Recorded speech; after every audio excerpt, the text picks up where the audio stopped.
Kinakarma na ngayon itong American veteran promoter Bob Arum dahil sa sunod-sunod na pagkatalo ng mga alaga nito sa America man o maging sa ibang bansa. Mula sa pagkatalo ng pinaka-inaalagaan nitong si Tyson Fury hanggang dito sa dating undisputed champion Josh Taylor na kung maalala ay pinagmumura pa nitong si Arum ang mga judges sa naging laban nitong si Taylor dahil sa alegasyon ng pandaraya ng mga nasabing hurado.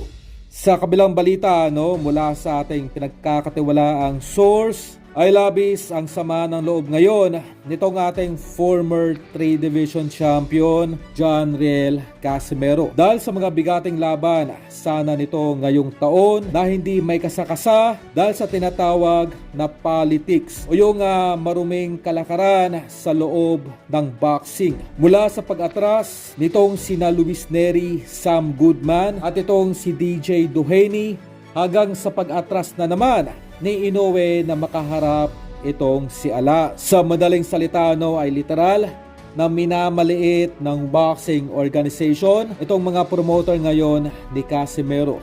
Ganun pa man ay no choice pa rin itong si Casimero kundi manatiling handa para sa posibleng activity fight muna nito ngayong Setyembre upang ito ay manatili lamang na active. Hindi man matuloy ang sagupaang Inoue kontra Casimero ngayong taon ay pinaplano po ng kampo ni Alas na umakyat na lamang ito sa featherweight division upang unahan na sa pag-akyat itong si Inoue sa nasabing division. Kumbaga ay kailangan po kasi na makakuha agad ng titulo itong si Alas sa featherweight division.